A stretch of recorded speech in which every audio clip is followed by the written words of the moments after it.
us, as Rishabh continues to be with us, we also talk about how Pakistan is back to its begging tactics, because they say that there are only two certainties in life. When we speak of Pakistan being the third, taking every opportunity when it comes to the rhetoric that it has continued even on the stage of the United Nations General Assembly. Now, Pakistani Prime Minister Shehbaz Sharif took stage at the UNGA, delivered what can be only described as an ironic speech.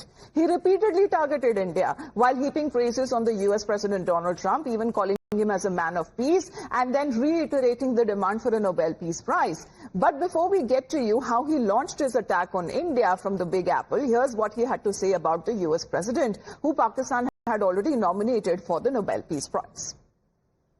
In recognition of President Trump's wonderful and outstanding contribution to promote peace in our part of the world, Pakistan nominated him for Nobel Peace Prize. And I think this is the least we could do for his love for peace, and I think truly he's a man of peace. Now let's get to the other part of his address that he made, because he launched a series of attacks on India, criticizing what he called as India's Hindutva ideology as a threat to global peace, and while insisting that there is no space for hate in today's world.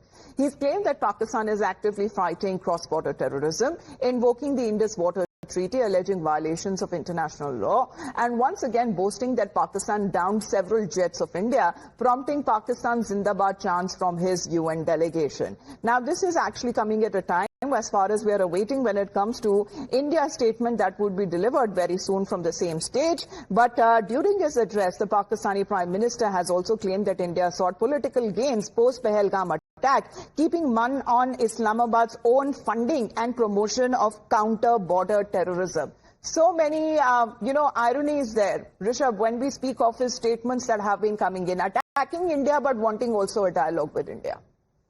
Well, see, when it comes to dialogue, what is the dialogue that they're talking about? You know, the one thing is very clear: terror and talks will not go on hand in hand. And this is something which is coming out of desperation. This call for dialogue is coming out of desperation, because initially Pakistan thought that, this is a lip service, that India will go against Pakistan and go ahead with making sure that Indus Water Treaty is revoked, or for that matter, at least put into abeyance. So initially, Pakistan thought that this, once things start getting better between on the borders, this will go into cold storage. But with the way India has ensured that it will continue to put the Indus Water Treaty into abeyance, has definitely left Pakistan rattled, and that's the reason that this whole rhetoric of discussion is coming. But having said that, Pakistan Prime Minister, whose narrative was very clear, he was threatening India from a global platform. Well, the Pakistani Prime Minister was busy having a swim there, as far as when Indian SARs were actually downing with their missiles on their military stations, and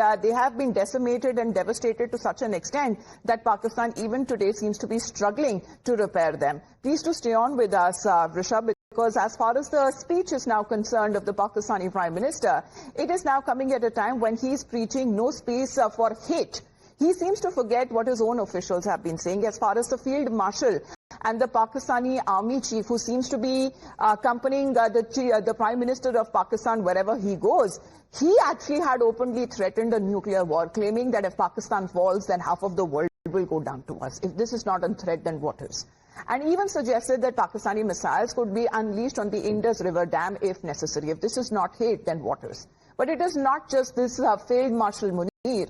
The Pakistani Prime Minister also seems to be overlooking his own past rhetoric, having warned earlier that India won't be able to take a single drop from Pakistan, and that any attempt would force Pakistan to teach them a lesson. It would be taken as an act of war. Not only him, Bilawal Bhutto as well, similarly boasting that Pakistan is strong enough to go to war to reclaim rivers, while its Defence Minister Khwaja Asif had claimed that not a single Pakistani jet had been destroyed, and what they were looking at, they were banking on international or social media news. Now, while the rest of the world sees to Pakistan's bakery, it seems US President Donald Trump is less discerning, calling the Pahalgam attack as mastermind of Field Marshal Asim Munir as a great guy and the Pakistani Prime Minister as a great leader. Now, while Donald Trump seems to be praising these figures, former Pentagon official Michael Rubin has called these threats from Pakistan on U.S. soil as completely unacceptable, dubbing Asim Munir as an Osama bin Laden in a suit and comparing the rhetoric from Pakistan to propaganda spun by the ISIS. But as far as the defense minister is concerned, let's get you his statement of clarification.